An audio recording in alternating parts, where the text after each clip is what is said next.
प्रश्न आपका जो 5 है उसको समझेंगे आप लोग। रेखा एल कोण ए की समद्विभाजित करती है, यानी रेखा एल है वो कोण ए को कैसा करती है, समद्विभाजित। आगे कह रहा है रेखा बी एल पर स्थित है। रेखा बी है वो एल पर कहां पर है, एल पर स्थित कोई बिंदु है, बी बिंदु है कहीं एल पर स्थित है। आगे कह रहा है बीपी और बीक्यू कोण ए की भुजाओं पर बी से डाले गए लंब हैं।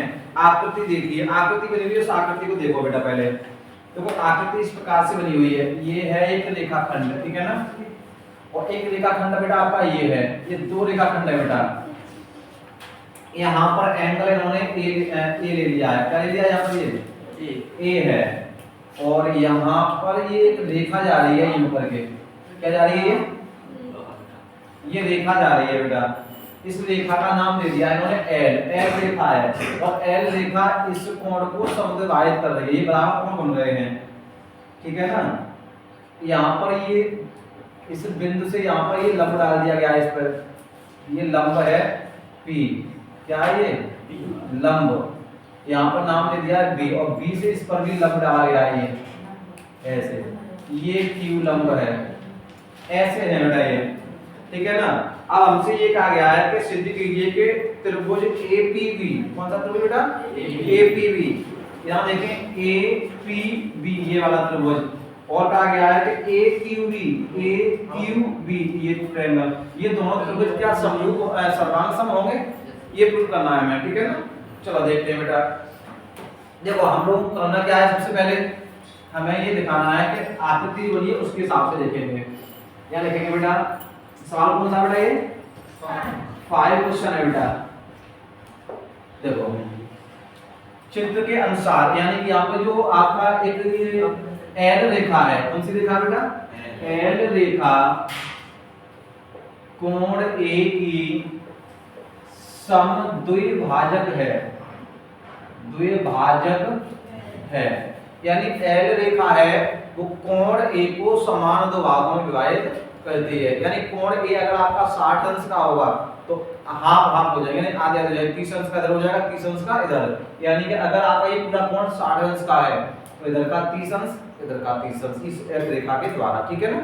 अब बेटा तब यहाँ हम जो कह सकते हैं, क्या कह सकते हैं बेटा, QAB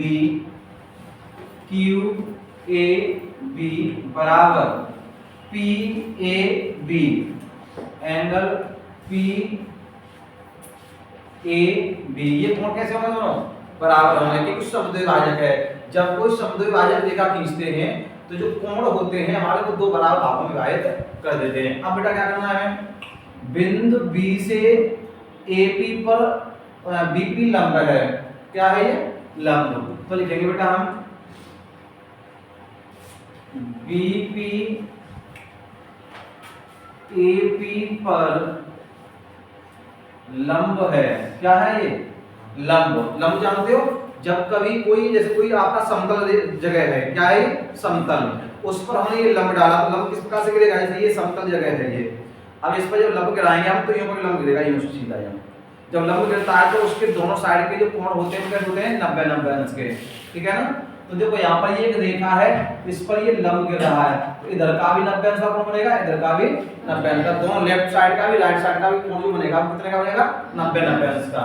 तो हम लोग ये कह देंगे कोण BPA या APB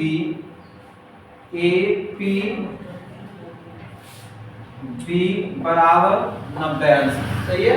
इसी प्रकार से देखो BQ लंब है AQ पर, लिखेंगे BQ लंब है AQ पर, AQ पर लंब क्या है BQ। अब जब ये लंब इस पर है तो यहाँ पर भी ये 90 अंश का कोण बनेगा, यहाँ पर भी बनेगा, तो हम लोग कह देंगे एंगल AQB बराबर 90 अंश। देखो अब हमें क्या करना है, त्रिभुज दोनों लेने हैं, ये त्रिभुज भी लेना है और ये त्रिभुज, दोनों हमें सर्वांग सम दिखाने हैं ना, तो हम लोग ये लेके चलेंगे ट्रायंगल APB तथा ट्रायंगल AQB में, इन दोनों त्रिभुजों में लेके चलना है बेटा। अब इन दोनों त्रिभुजों में क्या होगा समझो, ये कोण है वो इसके बराबर है, यानी ये एंगल है आपका तो किसके बराबर, इसके बराबर है। ये एंगल इसके बराबर है और ये जो भुजा है वो दोनों में ही उभयनिष्ठ है।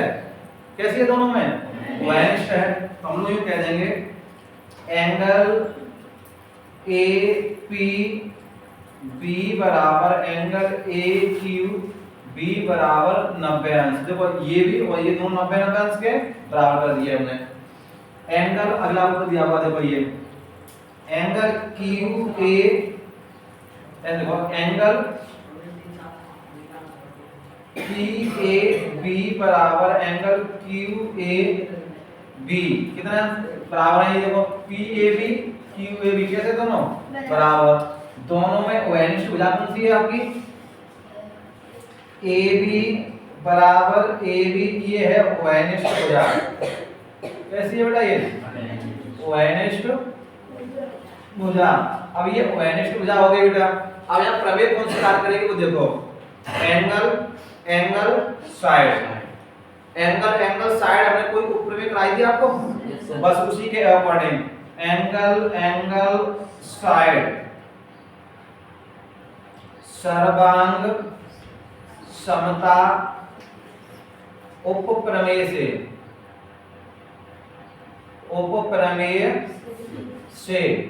त्रिभुज ए पी बी सर्वांग सम है त्रिभुज ए क्यू बी के। यानी ये त्रिभुज दोनों कैसे हो गए आपके, सर्वांग सम हो गए। जब ये त्रिभुज सर्वांग सम हो गए तो उसमें कुछ और भी पूछा गया है हमसे।